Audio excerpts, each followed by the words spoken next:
Good morning and welcome back. We are on day 4 of making our own sourdough starter, and we have some things that are going to change just a little bit today, so make sure you pay attention to those details and we'll continue on. Okay, so as I said, we are on day 4 of creating our different starters. This is the King Arthur bread flour, Kirkland all-purpose, and the freshly milled wheat flour. So I did see some changes in it through the day yesterday. So the King Arthur bread flour actually rose, if we can see the markers. If you remember, yesterday it was about, I think it was just under 2. It was something like that. So it rose up to about 250. I'm not sure if you can see the line or not, but it rose up to about 250 and then dropped down. So we are getting some activity. So today, before we feed it, it's at 200. So that's great. That means it is starting to get those sourdough cultures in it. So this one is the Kirkland all-purpose flour. I don't believe it doubled at all. This is just where I've scraped down the sides. So I believe it's still just kind of sitting at 200. And then our wheat, look at that. Actually had quite a bit of activity. And you can kind of see what I was talking about yesterday about it separating. See if we can turn on a different light and see. So if you can see where it's kind of has like a little bit of liquid hanging on the top there. Honestly, I'm not sure why it's doing that. I need to research why the liquid is separating out. You see that in the wheat starter versus the other ones. But regardless, we got some growth off of that because this is where we were at after we fed yesterday. It didn't double, but it definitely had more activity than the others. I say more activity. It is in a smaller jar, so it may look bigger. But anyway, let's continue on and let's feed these starters. Okay, so this is the point in creating a starter that some people start to struggle with. I am not a rule follower per se. So if you are a hardcore rule follower, need ABCD to do it, I may not be the person to follow, but I'll try my best to teach you. So what I do at this point, we are on day 4. I like to eyeball how much I have in my jar. So if I were to guess, roughly how much I think it is without going over too much, I would say I probably have about half a cup. It may be more like 3/4, but just to be on the safe side, I'll say I have about half a cup of starter in that jar. Same with all of these. And here is my half a cup measuring cup. So, I feel like that's a pretty good option.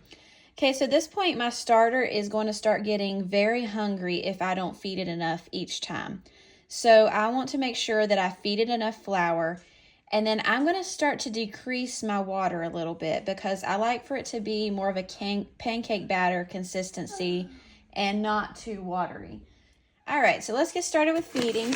I'm going to do the King Arthur. Check our jar to make sure. This is our bread flour jar. I'm going to do the King Arthur bread flour on this one.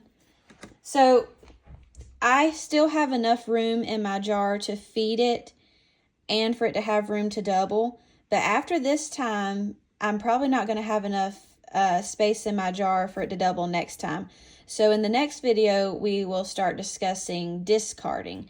Now the wheat is going to be questionable if I actually do have enough space in the jar, but we will try it.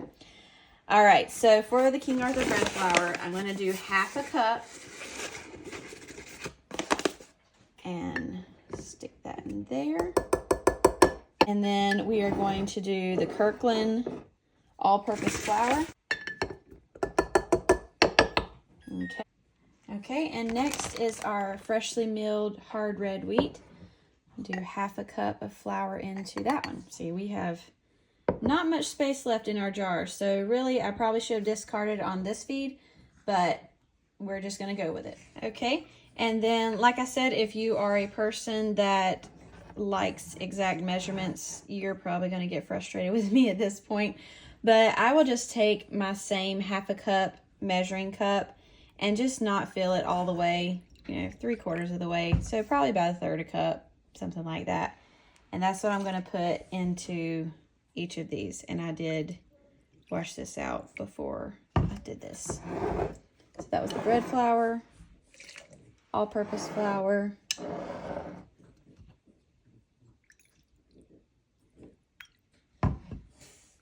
now wheat flour. Look how full that is. All right, so let's start mixing.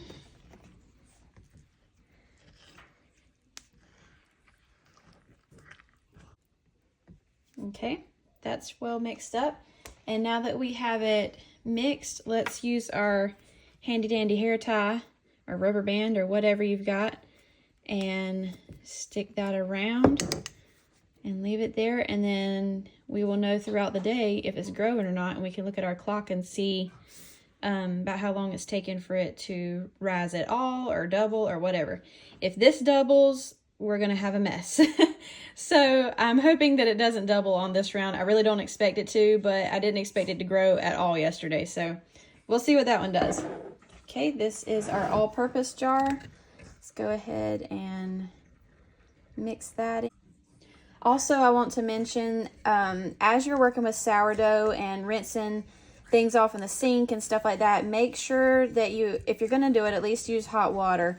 But be very careful. It can clog your drains and stuff like that, and you want to make sure that you're just mindful of that when you're washing things off. Try to get any big chunks or anything like that into the trash can, and then just wash off the remnants with hot water will help.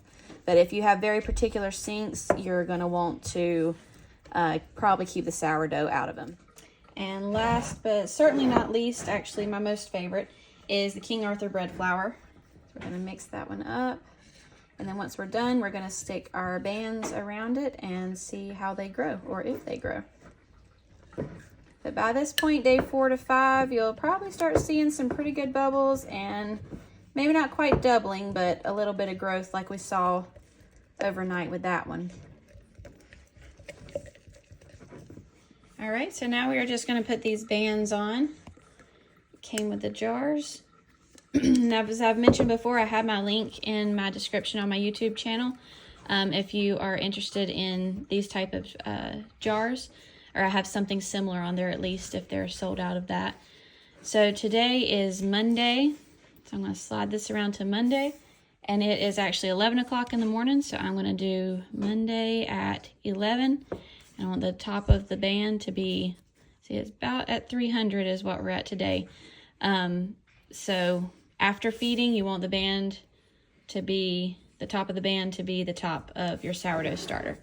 So Monday at 1, or at 11, I mean. And then I'm going to put this one on. Same thing. And find my line, there it is. Do Monday at about 11, and make sure it's out on the line. Okay, there we go. Okay, so that is it for today.